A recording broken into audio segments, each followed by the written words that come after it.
Yaje Chembor Sodargye Mijang, Zoner Monum Chembor Ngandian, Akara Dangum Zando Shirma Tumba Tuche, Chana Kisham Sir, the Charo Chering Jankam Javar Tiki Shanoila, Jime Penzo Jano Soron, Godi Toban Bavara Shenji Lo.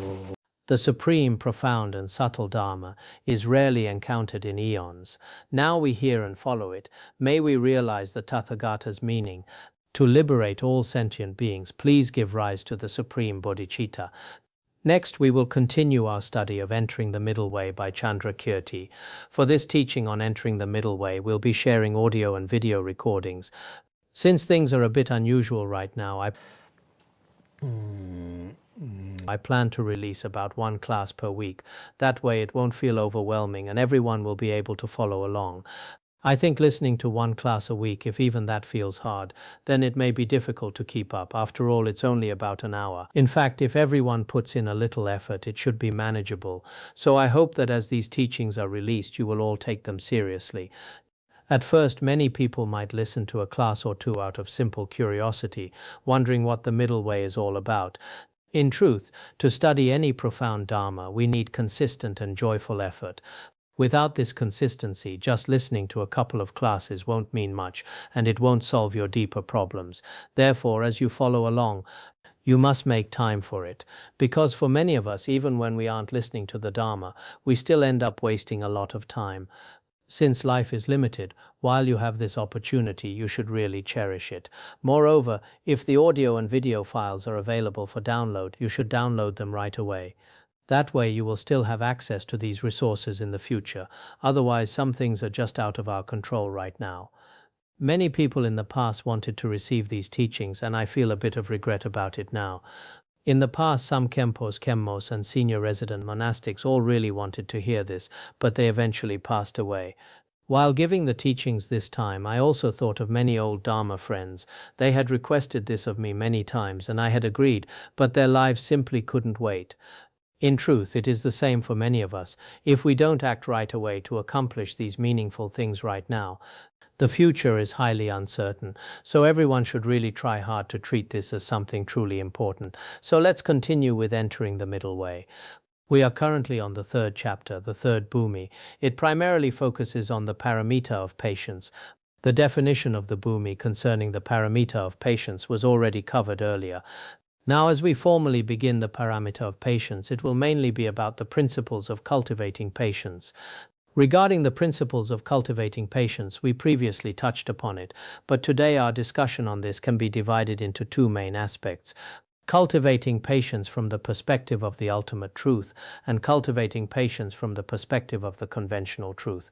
There are two aspects to this. Let's begin with the first. Dangmin Tong Shanchip San Hua La Ganji Gung Gang Tse Chirtar Chut, Gang Shir Chu Jiang Deyi Zingyan Tararam Tongwa Ti Jiang Deyi Zoper. For bodhisattvas who have realized selflessness, what is there to cut, who is there to cut it, and when? They see all phenomena as reflections in a mirror, and through this they perfectly practice patience. This primarily explains how to observe and practice patience from the perspective of the ultimate truth. As we all know, within the ultimate truth, the three spheres do not truly exist. This means that the person practicing patience, the enemy inflicting harm, and the practice itself, when we look at these three aspects, none of them can truly be found. So for a bodhisattva who has already realized selflessness and emptiness, who sees that all phenomena are ultimately unarising and unceasing, what is their state of mind? In their experience, there is no enemy inflicting harm and no self being harmed. Questions like when the harm occurs or where it takes place, all these subject-object relationships of harm simply do not exist for them, because they have fully realized the truth of selflessness, the absence of a self, a person, or a sentient being. Once this profound truth is understood, all worldly dualities completely fall apart. There is no object to be angry at, and no self to feel the anger. Under these circumstances, as we discussed yesterday, even if our flesh and bones were to be sliced off piece by piece, none of it is perceived as real to them. They see all phenomena as reflections. For such a bodhisattva, having seen the ultimate truth where nothing can truly be found, during their post-meditation state, all phenomena, including their own body, are seen merely as dreams and illusions. Every single phenomenon, including themselves, everything encompassed within samsara and nirvana, is perceived as dreamlike and lacking inherent existence.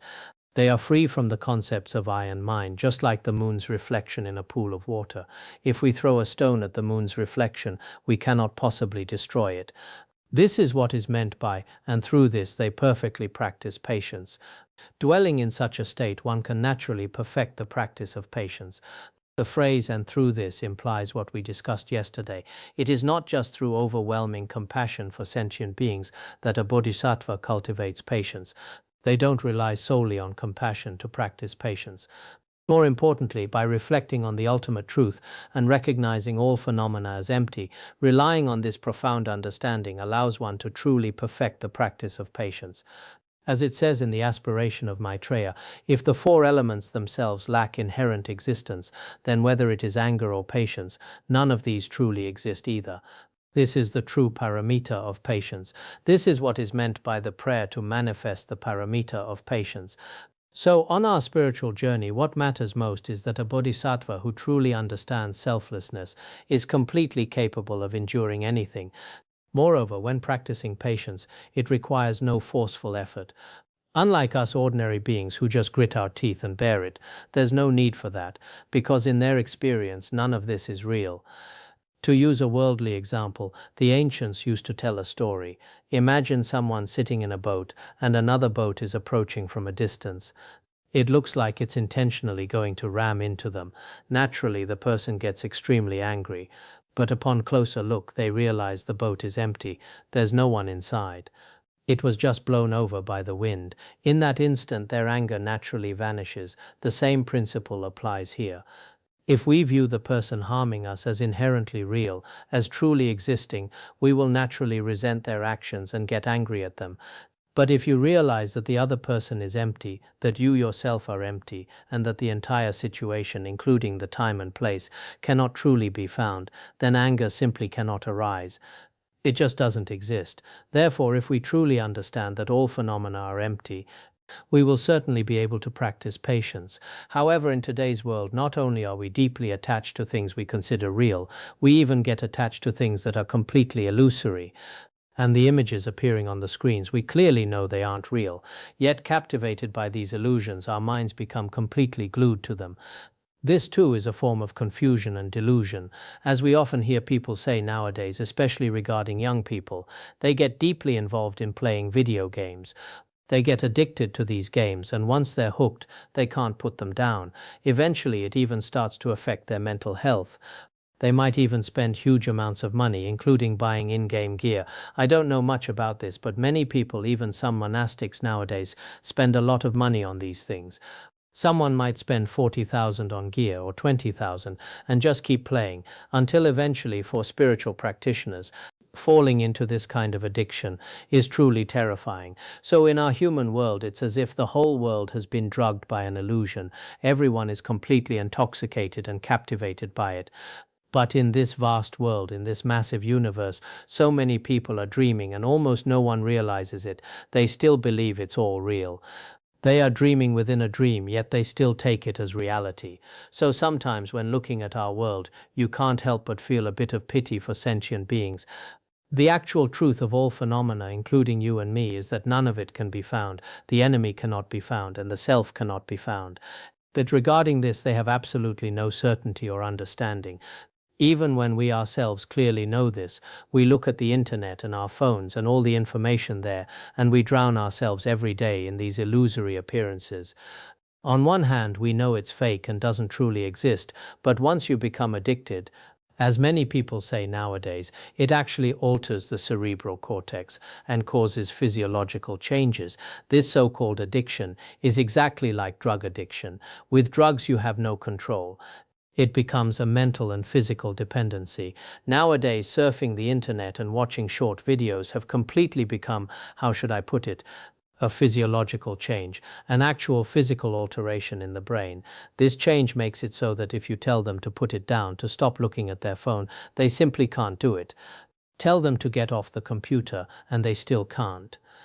It completely binds a person's mind and body together, locking them into a terrifying illusion that has captivated almost every being in this world.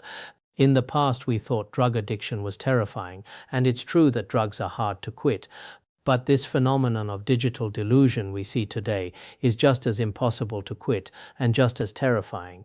Next, we will discuss cultivating patience from the perspective of conventional truth.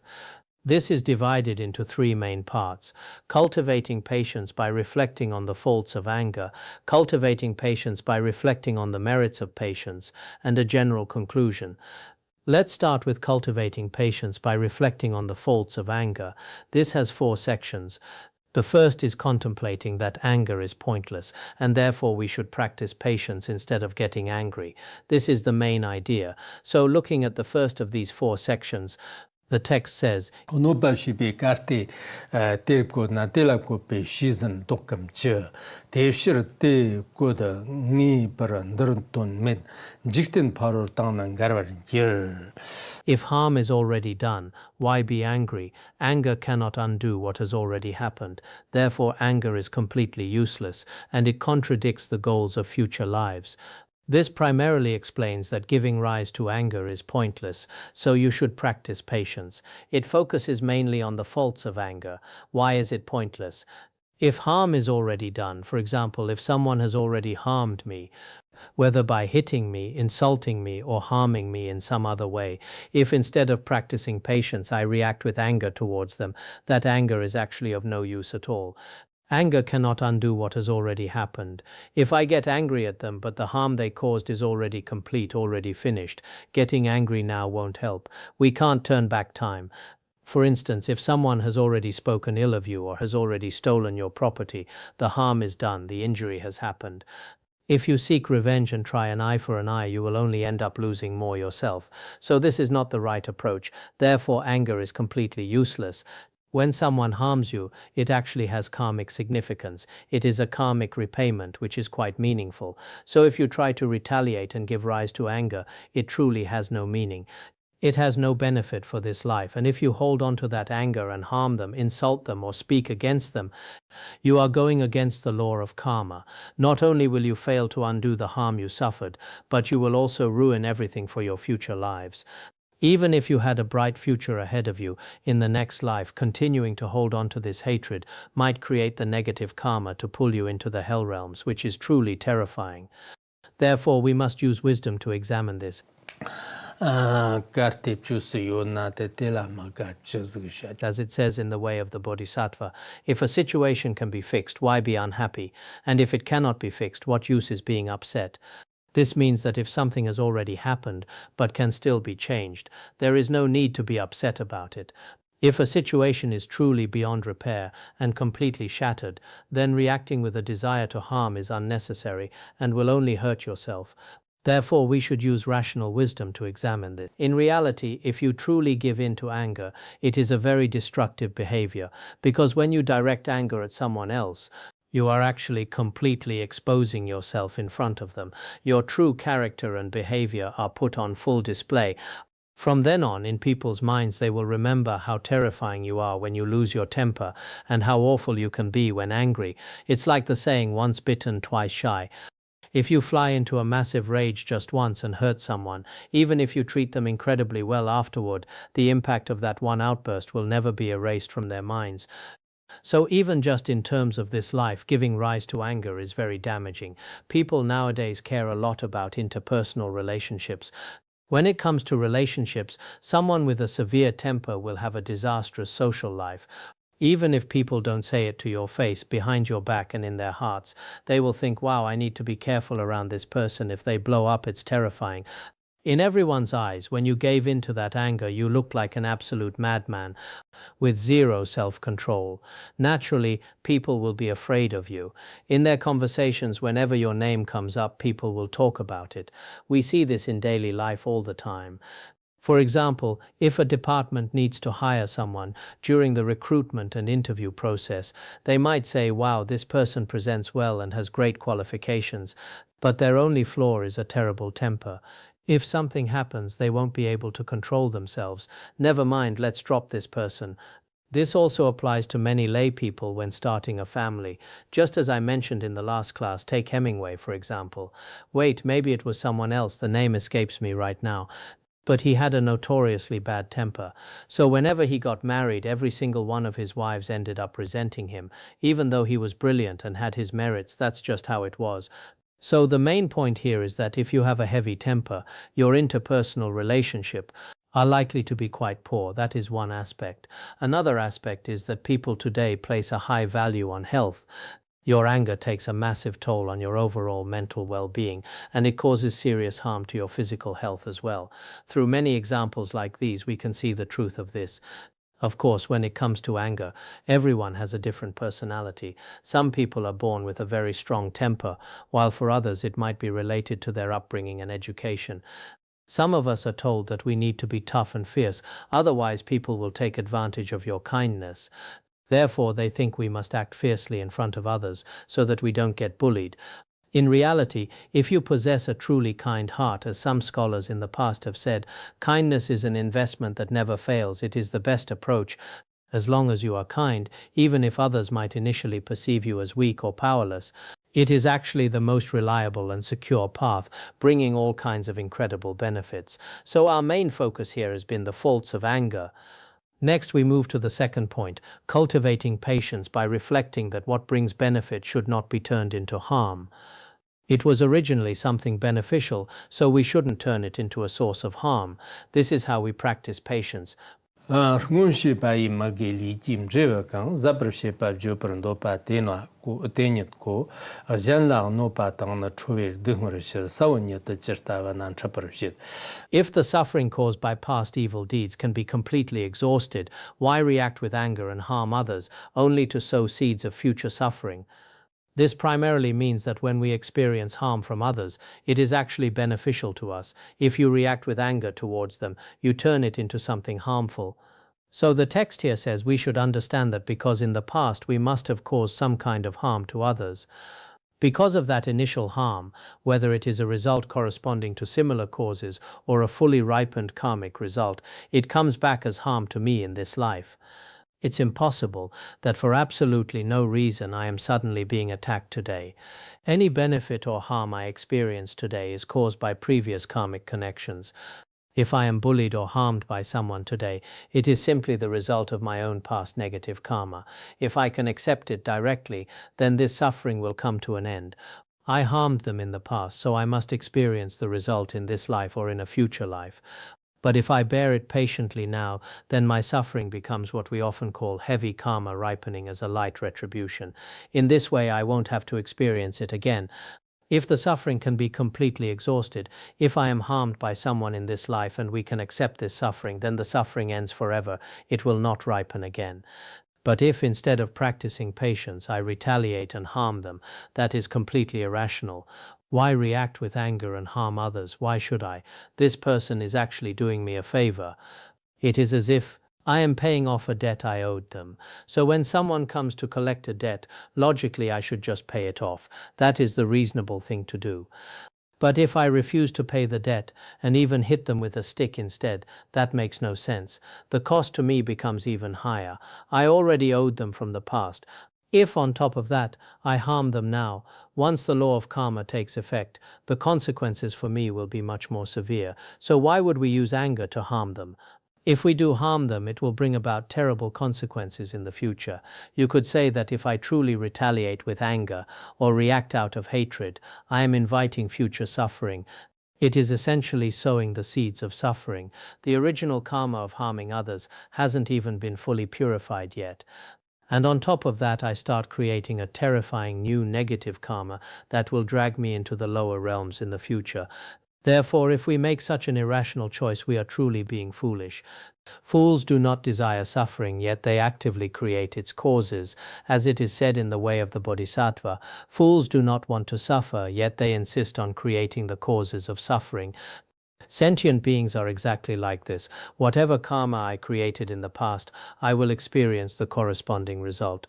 Whatever actions I took in the past determine the results I experience today. For example, if today people hit me, scold me, harm me, rob me, attack me, or slander me, when we look at this through a result of similar causes or the retribution of fully ripened results, when karmic results unfold, the truth is that in the past I must have committed this exact negative karma against this very person or someone else. Because of that specific cause, I am facing this retribution in my current life. So many people today probably do not realize this. When someone harms them, they feel it is completely unprovoked. In reality, it is simply a reflection of our own mind. If you truly harbor an attitude of resistance or revenge toward them, this cycle of retaliation will become endless. But if in the face of any harm from others, you observe it with a pure mind, give absolutely no reaction, or even maintain an attitude of profound gratitude, then all your impure states of mind and your world of suffering will begin to vanish from that very moment.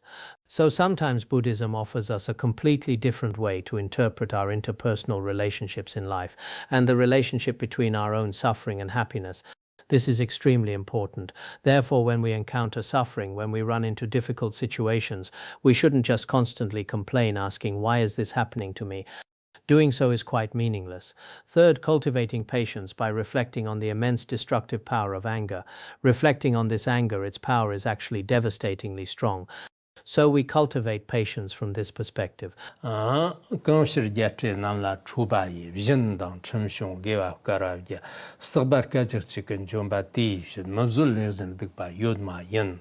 If one harbors anger toward the Buddha's heirs, the merit of generosity and ethical discipline accumulated over 100 eons is destroyed in a single instant. Therefore, there is no fault greater than impatience. This part explains that if we give rise to anger, its power is massive and also quite terrifying. That is why we must practice patience. Otherwise, after we have worked so hard, going through great lengths to accumulate so much positive karma, a single moment of anger completely hollows out everything we've built. It's like working incredibly hard to amass a great fortune of gold, silver, and jewels, but if a fire breaks out, in an instant it all turns to ashes. It is exactly that tragic. So this verse is quite famous, and we often analyze the principles taught within it. Everyone should regularly contemplate this. There are also some varying viewpoints from different senior monks and great masters of the past on this matter. But I feel that right now, if I explain it in too much detail, many people might think that perhaps their viewpoints have fundamental contradictions. They might get that impression. So I will just touch upon it briefly without needing to go into extreme detail, because regarding this point there are indeed some differing opinions. The general meaning here is this: if someone directs anger at a bodhisattva, a child of the Buddhas, if they give rise to anger toward a bodhisattva, when that anger arises, the offense is incredibly severe. How severe is it? The practices of generosity we have cultivated over 100 eons, as we discussed earlier in the first chapter, both generosity and ethical discipline, these two parameters, along with various other kinds of merit, are completely and utterly destroyed in a single instant, leaving nothing behind. Therefore, we must practice patience. There is no other That is to say, there is no other negative action that surpasses impatience. The meaning is that we should practice patience, or rather, we must not have anger.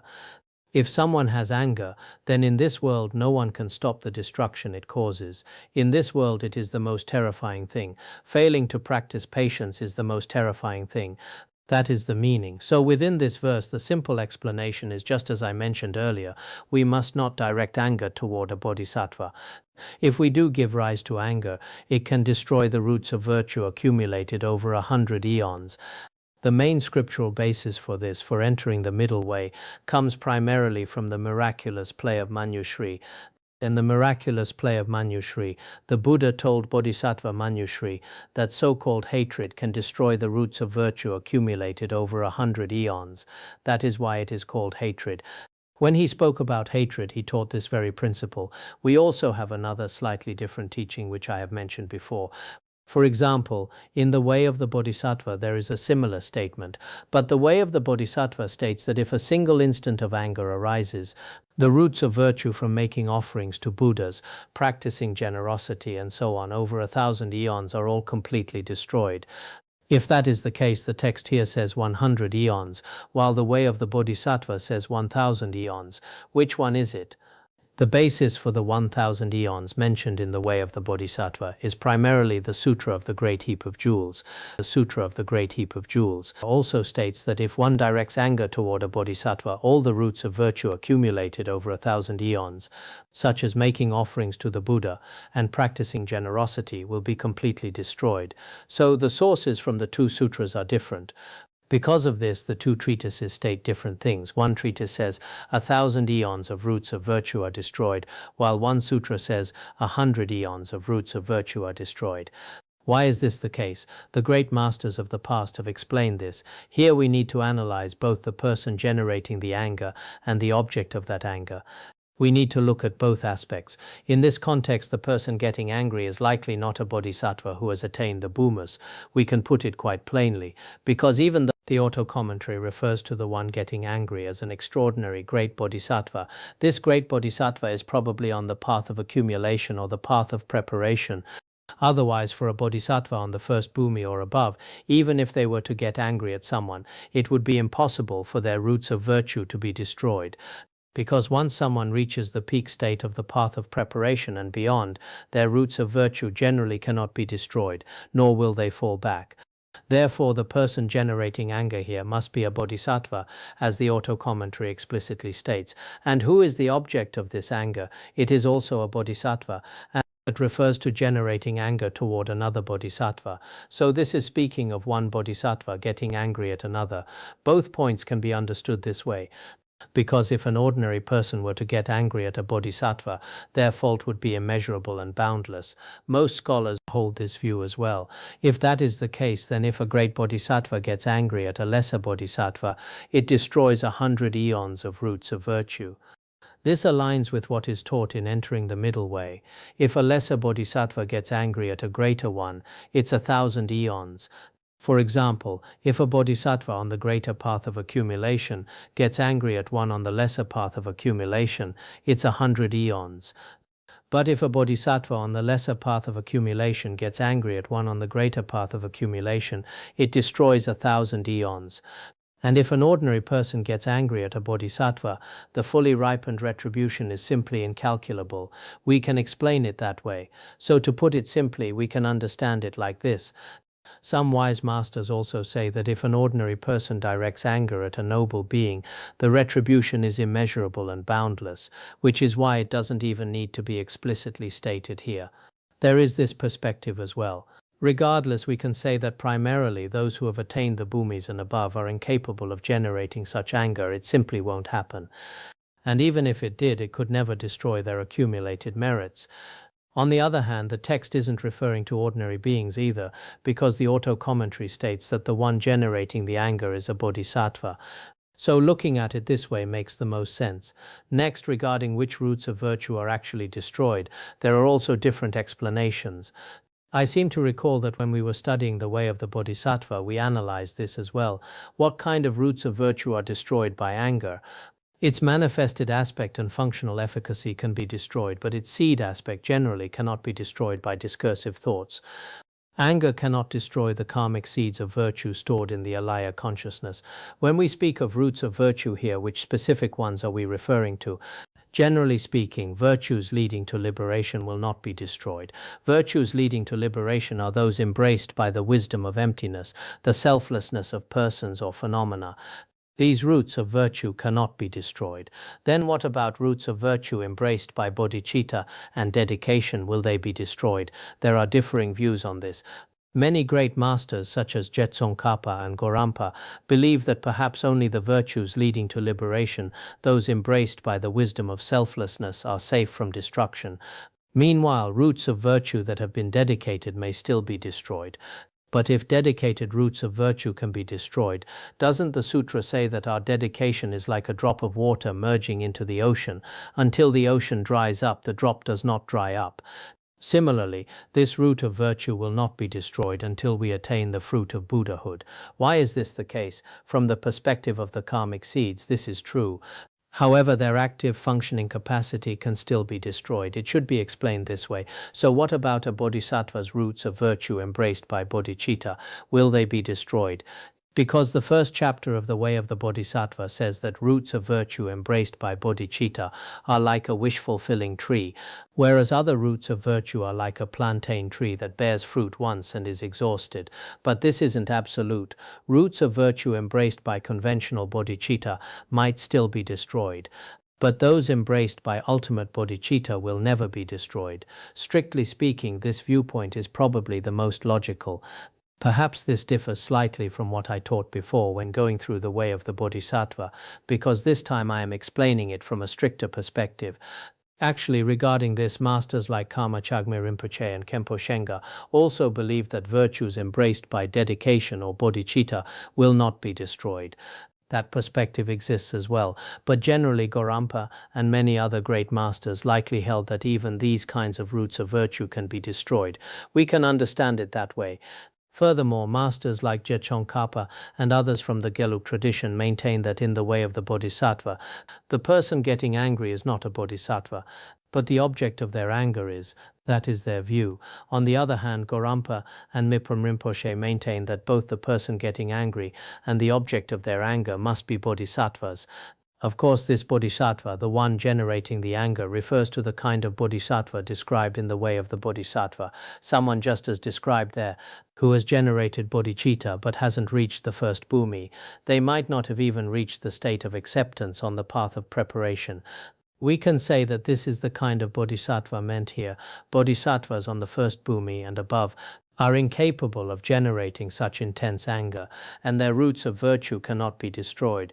So the one generating the anger could be an ordinary person getting angry at a bodhisattva. We see this analysis in some treatises. So if a bodhisattva gets angry at another bodhisattva, it might result in the destruction of 100 or 1,000 eons of merit. But what if the person isn't a bodhisattva? What if it's us ordinary people? For example, if we get angry at our Vajra friends, what happens then? The text doesn't analyze this in great detail here. But regardless, according to scriptural evidence regarding anger, even towards something as trivial as a burning ember, we must not give rise to anger, let alone towards sentient beings. The karmic consequences are immense, and often we simply can't tell whether the person we are getting angry at is a bodhisattva or not. It's very hard to say. Among our Dharma friends or among our teachers, who might have the realization of a first bhumi bodhisattva, or even those on the path of preparation and above are also considered bodhisattvas. Therefore, generally speaking, it is absolutely crucial that we do not give rise to anger. Of course, some treatises also raise a point saying that if anger arises for even a single instant and destroys 100 or 1,000 eons of roots of virtue, then we ordinary beings could never possibly attain Buddhahood. Why is this? It is impossible for ordinary beings to never get angry. And once anger arises, the roots of virtue we worked so hard to accumulate over 100 eons, or even just 100 years, are completely destroyed by a single instant of anger. If that were the case, it would be hopeless. I would probably never attain liberation. Some do explain it this way, but in reality it isn't quite like that. We should embrace our actions with the realization of selflessness, or at least embrace them with dedication. Chagme Rinpoche has stated that as long as we embrace our virtue with pure dedication, these roots of virtue will not be destroyed. This is much like the meditative concentration of the form realm. Although it is the mind of an ordinary being, the discursive thoughts of those of us in the desire realm cannot possibly destroy the meditative concentration of the form realm. Because the lower realms cannot harm the higher realms, our lower faculties or our lower discursive thoughts cannot harm the states of the higher realms. Therefore, some great masters say that as long as we embrace our actions with the emptiness of the three spheres, with bodhicitta, and with dedication, the consequences of anger won't be this severe. Furthermore, the main point here is to emphasize that the faults of anger are extremely severe. But if we constantly purify our faults and actively restrain our anger, it is not as if ordinary beings have no chance of attaining Buddhahood. Because while the faults of negative karma are indeed severe, the merit of practicing virtue is equally inconceivable. For example, look at the merit of seeing a Buddha statue, reciting the Buddha's name, prostrating or rejoicing in the merit of others. Think of the merit of meditating on emptiness or cultivating bodhicitta. So in our human world, there are certainly many dangerous and terrifying downfalls, but there are also many incredibly meritorious virtues. Sometimes when we talk about the merits of virtue, it feels like we have so much hope, but the moment we talk about the faults of negative karma, wow, it feels like all hope is lost. We all probably feel this way sometimes. It is just like worldly matters. Worldly investments are exactly like this. If an investment fails, you really can lose everything, which is terrifying. That is looking at the worst case scenario. But when we talk about the benefits and profits, wow, it sounds amazing. Just like the stock market today, or similar worldly pursuits. If you make money, you make it easily, but if you lose it just as easily. Good and evil karma are much the same. Haven't I often told this story before? An old woman was chatting with a monk. During their conversation, the monk first told her all about the faults of negative karma. Farming creates negative karma, he said. Even eating a bowl of tsampa carries heavy faults because so many insects are killed in the process. Then a moment later, he talked about the merits of rejoicing and making offerings to the Buddha. Eventually, the old woman got quite confused. She said, I really don't know which is greater, the merit of good deeds or the fault of negative ones. When you talk about the merit of virtue, it sounds like not only do you, a monk, have hope, but even an old woman like me has hope. After all, I often make offerings and do good deeds. But when you talk about the faults of negative karma, forget about me as a layperson. Even you, a monk, are in a dangerous spot, because every day you eat bowl after bowl of tampa. You just said eating a bowl of tampa is like eating a bowl of bugs. If that is true, you are in real danger too. That is how the story goes. Indeed, both the merit of virtue and the faults of non-virtue are unimaginable. But our main focus here is anger. Regarding this topic, quite a lot has already been said, so I won't say much more about it today. Moving on, the next section discusses cultivating patience by reflecting on the numerous faults that arise from anger. That is the main topic here.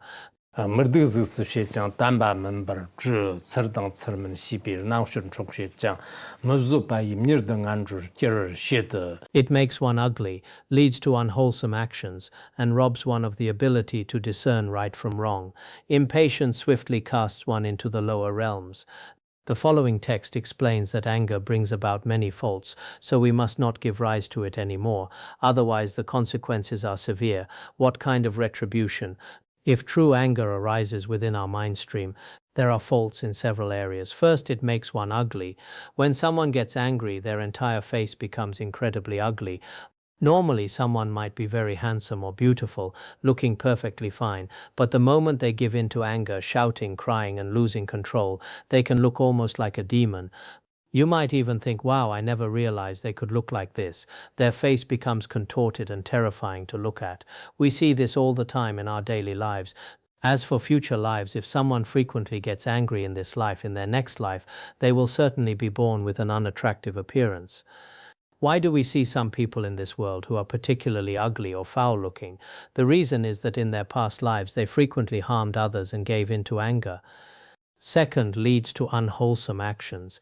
If you give rise to anger, you will constantly attract negativity, bringing all sorts of unwholesome situations upon yourself. For example, you might be attacked by others, face their insults, suffer their aggression, and so on. It brings about all kinds of negative harm. Next, robs one of the ability to discern right from wrong. What is robbed? Well, generally speaking, a person has the ability to discern what is reasonable and what is not.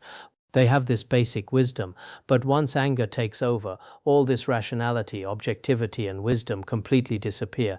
Everything becomes a blur. Many of us are usually quite intelligent and capable, but the moment anger arises in our mind stream, all reason and wisdom simply vanish. Sometimes when we visit prisons, we see people there who are actually very smart, but because of a single moment of rage, acting out of sudden anger, it was truly just a split second of delusion. In that single misguided moment, they committed a terrible crime and ultimately destroyed everything. So in our daily lives, when anger is truly overpowering, all rationality is lost. We even see this in movies, people smashing pots, bowls, and pans in their own homes, smashing whatever they see, even their computers. When some people get angry, they take their iPhones and smash them on the ground. In truth, this kind of anger is complete madness. Many of these people are usually quite rational and civilized, but afterward they feel profound regret for the rest of their lives because they gave in to anger and acted out in a single moment of rage. They deeply regret those actions. They regret it for a lifetime. We can clearly see this in daily life. So regarding these things as we live in this world, we can all observe this reality. For some people, their entire, as the saying goes, appearance arises from the mind. If you look at someone with a heavy temper, their whole face looks contorted and frightening. They look incredibly fierce and their energy is very negative. But if someone is not like this and is instead very compassionate, then their entire presence is completely different. That is why the sutras from the past also say, those who lack patience are despised by all, and their afflictions grow. I believe this is from the Sutra of Repaying Kindness. It says that those who cannot endure, who lack patience, are deeply disliked by everyone. Moreover, within their own mind stream, all kinds of afflictions and sufferings constantly arise. Therefore, when it comes to what we call interpersonal relationships today, I think the most important thing is controlling our emotions and controlling our anger. Some people go their whole lives without ever leaving a bad impression on others. People think this person has a great temper, they are very emotionally stable and very reasonable. This is because they have control over their emotions. But there are some who usually can analyze right and wrong very clearly and speak very reasonably. They might normally look very dignified and have a pleasant appearance, but the moment they are driven by anger, all the ugliness inside them spills out completely. When that happens, they leave a lasting, unchangeable negative impression in the minds of others. Therefore, this anger truly causes immense harm, both to ourselves and to others. In the future, if we are not careful, the karmic retribution in our next life will be even more terrifying. Impatience swiftly casts one into the lower realms.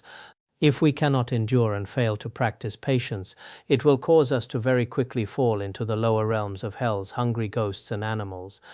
And the text emphasizes swiftly, very quickly. Indeed, those with severe anger who commit all sorts of evil deeds will likely fall into the lower realms very rapidly. Look at the world today, at those old men starting wars. Truly, I often wonder if they might fall into the lower realms very quickly. Having killed so many and created so much negative karma, they are actually incredibly pitiful. They are even more pitiful than those being killed on the battlefield. The people on the battlefield who die driven by anger will face their own karmic retribution.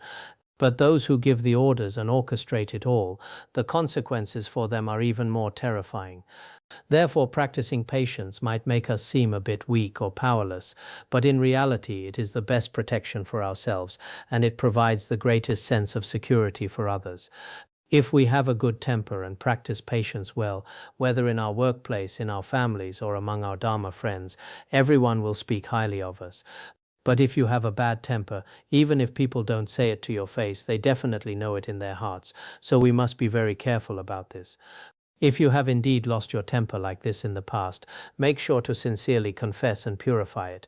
Try your best not to let these negative emotions arise again in the future. This is very important. Next, we will discuss cultivating patience by reflecting on its merits. Zupi shazan tangar yondan namshi to zupim zija kiwo tambal pangdang ligdang ligman shipalam kibran yerjang ti gukton lami kiedang digba zapran yer. Patience brings merits opposite to those faults. Patience results in a beautiful appearance and the affection of the holy ones.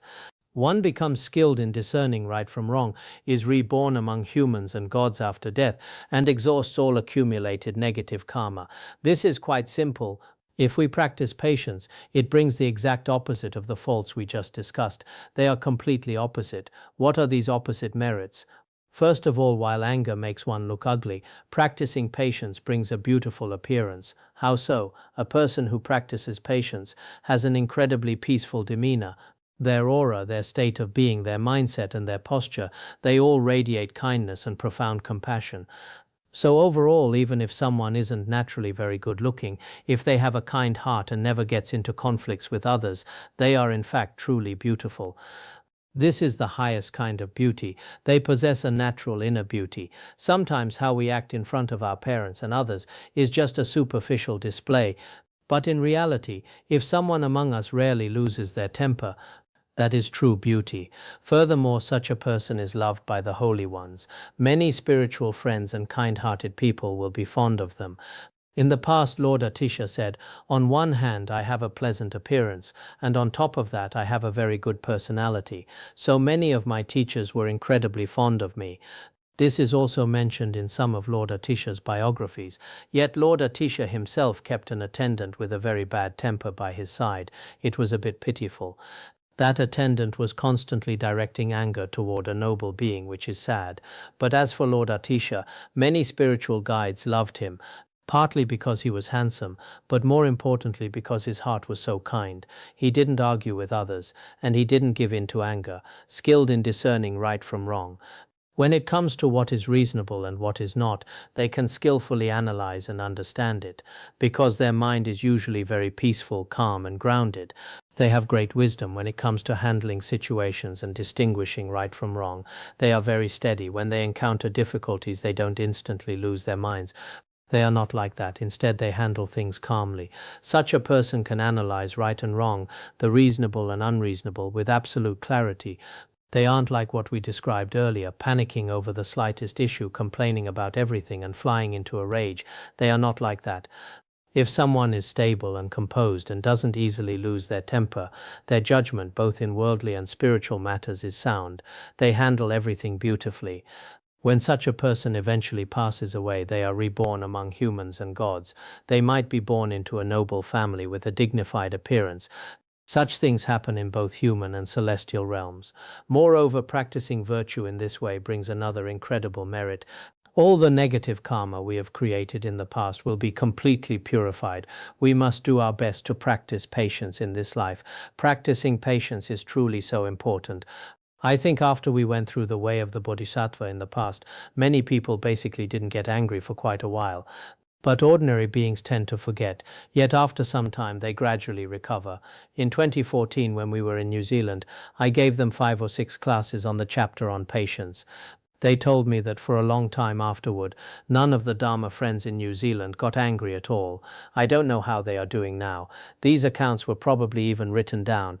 So sometimes when we reflect on it, continuing to study is incredibly important. As humans, we must keep learning constantly. We have to keep at it, just like recharging a battery. If you don't recharge, you eventually become useless, like a computer that has completely frozen. You just get completely stuck. So in this world, even though studying can sometimes be a bit tiring, if you have a few Vajra friends, like-minded people gathering together, that atmosphere and energy for learning will naturally emerge. If you are all alone, you will slowly sink into the ocean of worldly suffering. Without that self-awareness and inner drive, it is very difficult. But regardless, we must earnestly practice patience. This is crucial. Finally, let's make a conclusion. We will wrap up with this general conclusion. Sosu kiwa tangnar yetre ki chodang zopi kyunyon rikshye de mavzor pani pabi kiwa yifngakbi zo partagdam nyerwer ten. Knowing the faults of anger and the merits of patience for ordinary beings and the Buddha's heirs, one should permanently abandon impatience and constantly cultivate the patience praised by the noble ones. Because we previously discussed the faults of generating anger and also the merits of practicing patience, based on these principles, we will now make a conclusion. What kind of conclusion? Through all the preceding analysis, we should understand that all ordinary beings in this world, as well as all noble ones and children of the Buddhas, including Sravakas, Pratyeka Buddhas, and Bodhisattvas, all these heirs of the Buddhas should know this, know the faults of anger and the merits of patience. We should understand that whether it is among the children of the Buddhas or the Bodhisattvas, getting angry at one another is also terrifying. Destroying 100 or 1,000 eons of merit. An eon is an unimaginably long time. In the Treasury of Precious Qualities and the Wish-Fulfilling Treasury, I have recently been translating the Treasury of Precious Qualities, the description of a great eon, and it is the same in the Wish-Fulfilling Treasury, shows that the duration of a single eon is truly inconceivable. Perhaps it feels a bit surreal, but regardless, having the roots of virtue accumulated over such a vast period completely destroyed would be extremely unfortunate. So we must understand that whether one is an ordinary worldly being or a noble one, no matter who it is, giving rise to anger always carries severe faults, and practicing patience always brings merit. Some people might say, oh, it's fine if the guru gets angry, but the text here says noble ones and ordinary beings are the same. If inherently existent anger arises, the guru will also fall, and so will the bodhisattva. It is the same for ordinary beings who give rise to anger. On the other hand, when practicing patience, a noble one gains merit, and an ordinary being gains merit too. So first we must conceptually recognize that in this world, regardless of your caste, status, or level of realization, you might think a bodhisattva gets a free pass, and that since you're a bodhisattva, a little anger doesn't matter, but it doesn't work that way. So before the law of karma, everyone is equal. People say everyone is equal before the law, but I feel that isn't necessarily true. In some countries, the law is quite unequal and unfair, but before the law of karma, there is absolute equality. Therefore, whether you are a noble one or an ordinary being, as long as you give rise to anger, unless you are merely manifesting it skillfully for the sake of sentient beings, which requires a special level of realization we won't discuss here. Otherwise, generally speaking, it is terrifying. Whether a noble one or an ordinary being, practicing patience brings merit, and generating anger brings faults. Therefore, in terms of our actions, what should we all know to do? Permanently abandon impatience and constantly cultivate it. We must permanently abandon impatience. Impatience means anger. We must permanently eradicate this anger and constantly cultivate what? Cultivate patience. In your actual daily lives, see if you can make a little bit of a change. For your own sake, this is extremely important. If one can abandon anger, they will attain peace and joy. I believe this is stated in the Vinaya in 4 parts. If one can truly leave anger behind, they will immediately attain peace and joy. Indeed, looking at many people, the happiest ones are those without anger. I feel that an angry person is uncomfortable wherever they go. Even if they go on a vacation or stay together in a hotel, driven by anger, they can't stand this and they can't stand that. At meals, they argue with the waiter. At the hotel, they argue with the receptionist. In the car, they argue with the driver.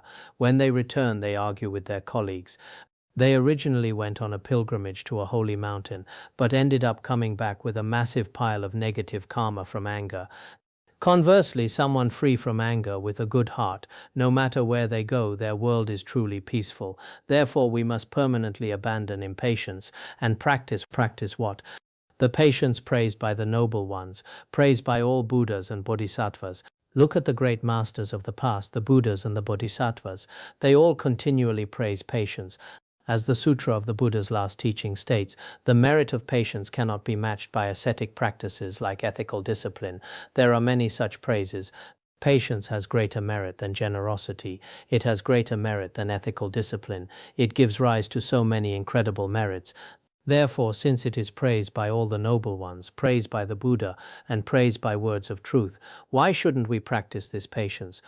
Of course, when we do practice it, as mentioned in the way of the Bodhisattva, practicing patience is the most difficult thing. It remains a very challenging ascetic practice.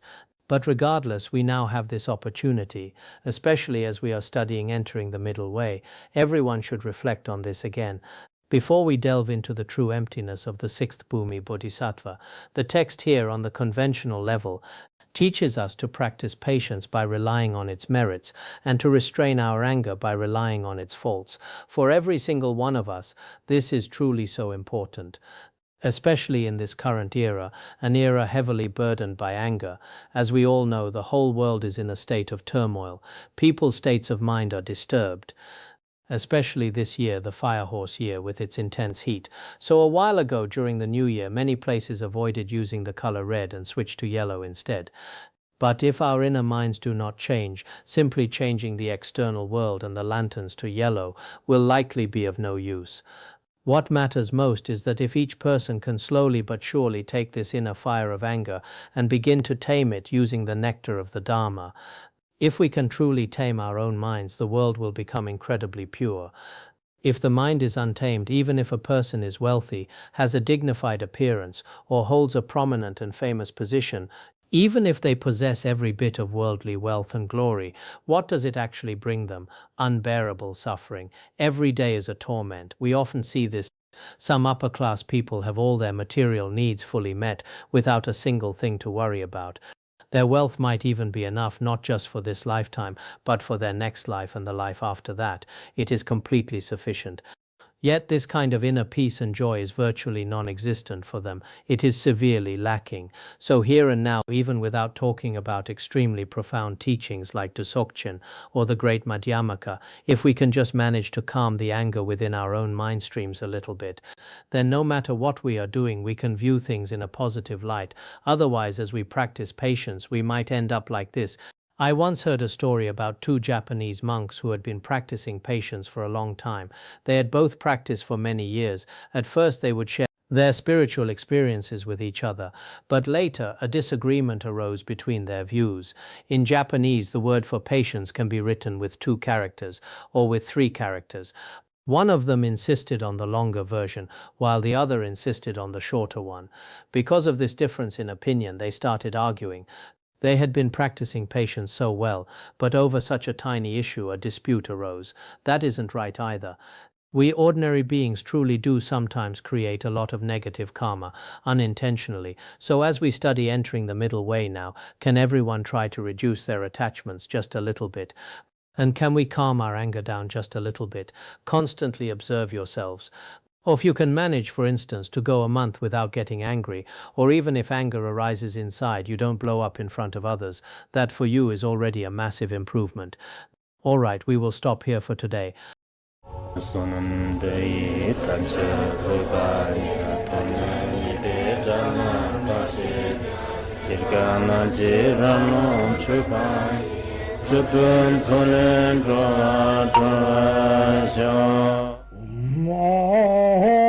Bandara Badna Sodargye Bandara Badna Sodargye Bandara Badna Sodargye